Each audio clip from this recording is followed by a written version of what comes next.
كنتي باغي تنجح في القرايه، سواء كنتي كتقرا في الثانويه اولا في الجامعه، بغيتي تدفع لشي منحه باش تقرا على برا، اولا بغيتي تطور شي مهاره جديده، اولا بغيتي تجبر شي خدمه مزيانه، اولا تطور النيت في الخدمه ديالك الحاليه، والعائق الوحيد اللي عندك هو اللغه الانجليزيه. اذا هذا الفيديو موجه ليك. السلام عليكم، معكم هدى، مترجمه ومدربه لغات. والهدف ديالي من محتوى هذه القناه هو نساعد الشباب المغربي من 15 ل 25 سنه باش انهم يتعلموا اللغه الانجليزيه من الصفر. كل سبت مع 5 العشية ان شاء الله غنزل فيديو جديد فيه درس من دروس اللغه الانجليزيه. علاش بالضبط كنستهدف الشباب ما بين 15 و 25 سنه والشباب المغربي بالضبط؟ بكل بساطه حيت هذه هي الفئه اللي محتاجه بزاف اللغه الانجليزيه دابا في المغرب. مثلا الناس ديال الثانوي متبوعين لامتحان الانجليزيه في الوطني، ومن مور ما يساليو البكالوريا ان شاء الله كاين منهم اللي غيبغي يمشي يقرا برا. دونك باش تدفع الجامعات والمنح خاص ضروري تكون عندك اللغه الانجليزيه، ماشي تا يوصل الوقت عاد نتعلم الانجليزيه. هادشي غيضيع عليك غير الفرص وغيضيع عليك الوقت. بالنسبه لطلبه الجامعه الانجليزيه مهمه بزاف، مثلا الطلبه ديال الطب والعلوم والهندسه وحتى الاقتصاد.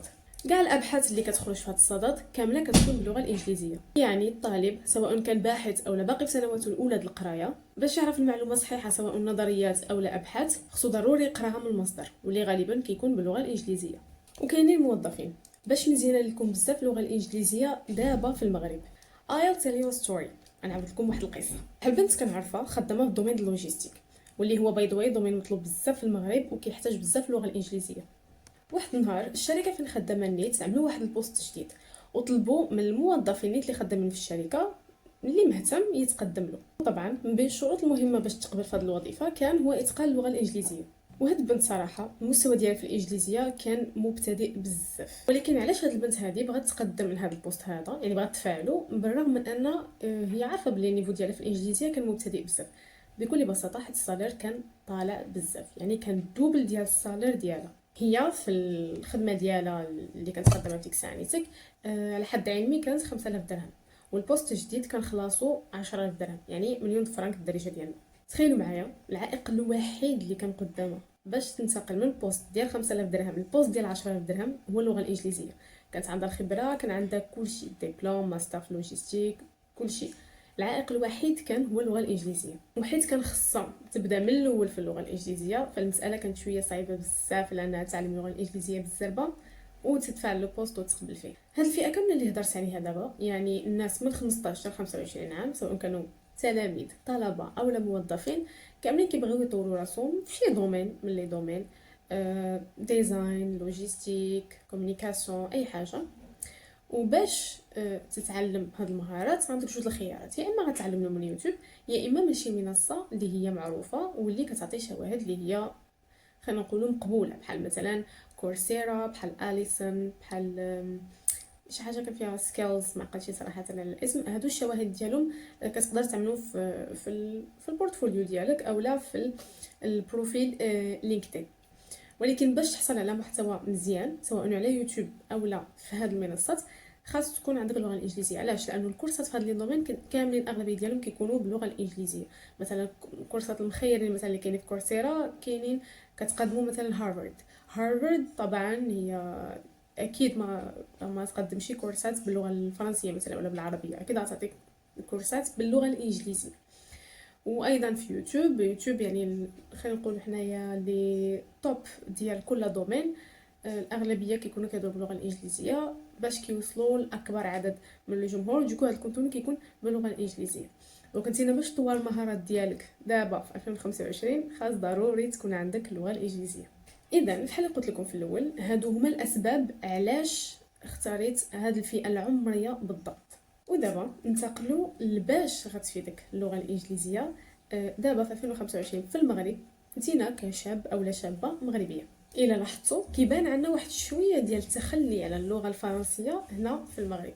مثلا الا شفتوا البلايك ديال الوزارات ولا كيتكتب الاسم بالانجليزيه، مثلا الاشارات كاين منهم اللي بالانجليزيه.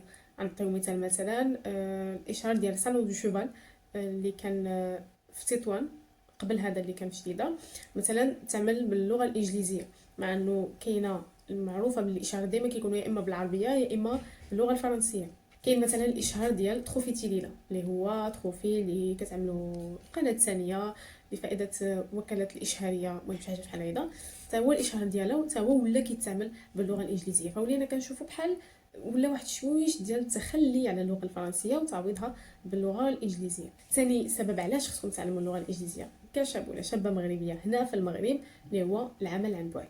فاش كتكون عندك شي خدمه كتعملها عن بعد، ماشي ضروري يكون عندك كليان مغربي، يقدر يكون عندك كليان عربي كما يقدر يكون عندك كليان اجنبي. كليان اجنبي طبعا ما تبقاش تهضر مع كل واحد باللغه ديالو، الفرنسي مع الفرنسيه، الاسباني بالاسبانيه، خص تكون عندك لغه يعني اللي هي جلوبال اللي تقدر تهضر معاهم بها معاهم كاملين، واللي هي طبعا اللغه الانجليزيه.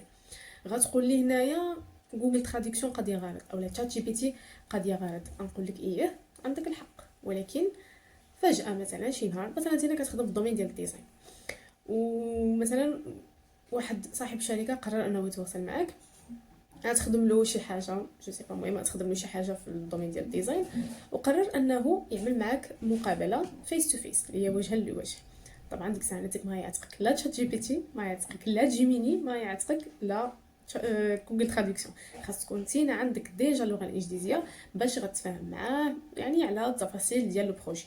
وصلنا لاخر هذا الفيديو، ونبغي نختمو صراحه بنصيحه لاي واحد اللي بغى يتعلم اللغه الانجليزيه من الصفر، يعني بغى يبدا من الاساسيات الاساسيات. نصيحتي لليوم هي اذا بغيتي تتعلم شي لغه خصك تاخذ قرار قطعي حسمي بانك ما غتطلق من هذه اللغه، تتولي فلوينت فيها، تتولي كطير فيها. حيت عن تجربه شخصيه الا بديتي كتعلم شي لغه، صراحه هادشي ما كينطبقش على اللغه، كينطبق على اي حاجه. الا بديتي بشي حاجه وقطعتيها وعاودتي رجعتي بديتي فيها، عاود رجعتي قطعتيها، عاودتي رجعتي تبدا فيها، عاود قطعتيها، راك ما غتعلم حتى شي حاجه، وغتكون غير كتكب الماء في الرمله، وغتكون غير كتضيع الوقت والجهد على والو. دونك الا بغيتي فعلا تتعلم اللغه الانجليزيه، عمل قدامك شي حاجه، واحد الهدف اللي نتينا يعني خصك توصل له باي طريقه كانت، وتاخذ قرار حسمي بانك غتبقى شابر في التعلم حتى تولي بحال قلت لك fluent in English، يعني لسانك مطلوق بحال الدارجه ان شاء الله. ودابا نقول لكم استودعكم الله الذي لا تضيع ودائعه. Bye for now.